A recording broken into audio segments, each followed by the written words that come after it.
Good evening, I'm Ben, and welcome to the show where you and I gather around this campfire to hear some of our fellow campers' scariest experiences. So whether you're a new or returning camper, I'm happy to have you. Tonight we hear about a car that the owner believed was possessed, sent in by a camper named Caitlin. Her story is one that feels so much different from any other story we've told thus far. As always, before we begin the show, if you would like to check out our camp's bonus episodes, head over to patreon.com/do-you-want-to-hear-a-ghost-story. You'll also gain early access to ad-free episodes, get a shout out at the end of one, and much more.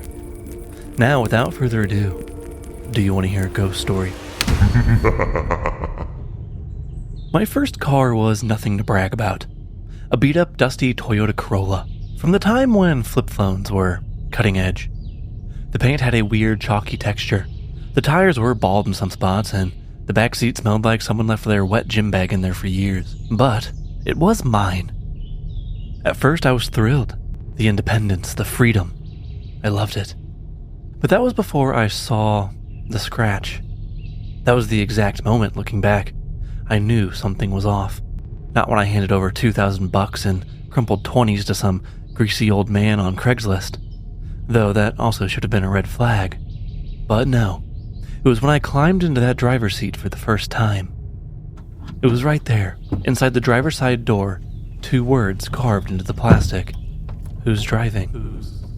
I ran my thumb over it, trying to tell myself it was a joke, something a bored teenager might even do. But it didn't feel funny, though I did chuckle a little. It felt wrong, like this was a warning.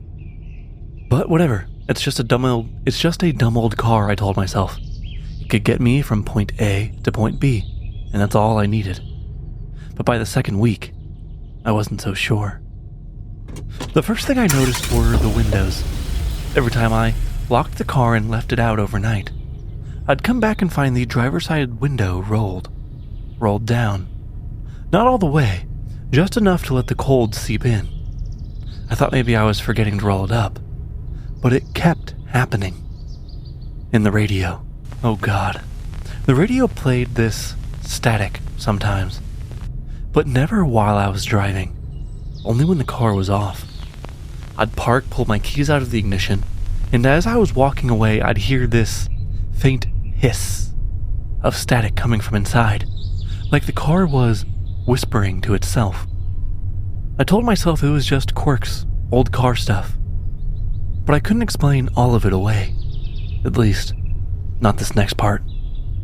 There was a hum, low and steady, almost like the engine idling, but it wasn't coming from the car.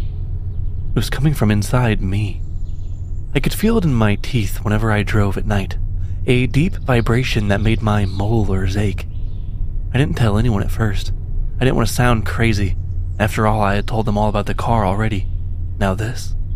But one night it was real late, and I was driving home from work, my brain fried from a double shift. The streets were dead and I was the only car on the road. I came up to a right turn, slowed down, and then the steering wheel locked.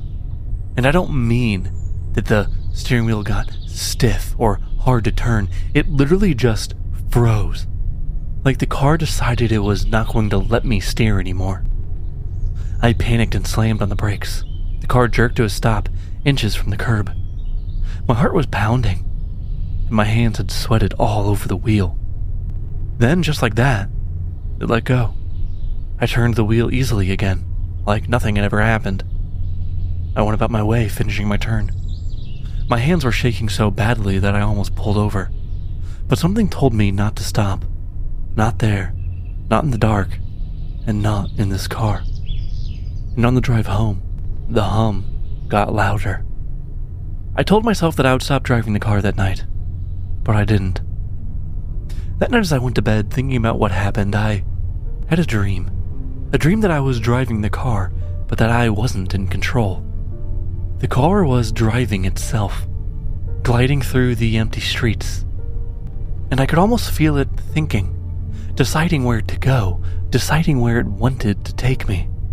When I woke up the next morning, my keys were in my hand. That day, I decided to sell the car. I put it up online dirt cheap hoping somebody would take it off my hands, but no one replied. not even a scammer. I parked at the edge of a parking lot with a big "For Sale" sign taped into the window. When I came by after work, the sign was gone.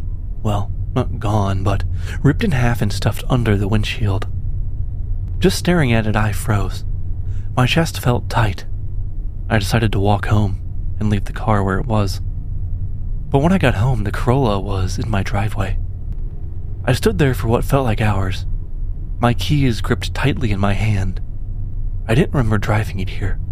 I didn't drive it here. But there it was, sitting there, waiting for me. I opened the door and looked down at the scratch, but noticed that this time, it didn't say who's driving. The scratch now read, "Not you." After that, I stopped trying to sell it. I don't know why. Fear, resignation, it didn't matter. But I also knew I had to stop driving the car. On the last night I had the car, I had one last dream. Of the car driving me around, but this time, when I woke up, I was behind the wheel. I didn't remember getting in. The car was parked on a cliffside road I didn't recognize. The ocean roared below. I could hear the waves crashing against the rocks.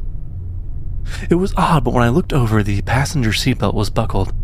But there was no one there, and it had never been buckled before.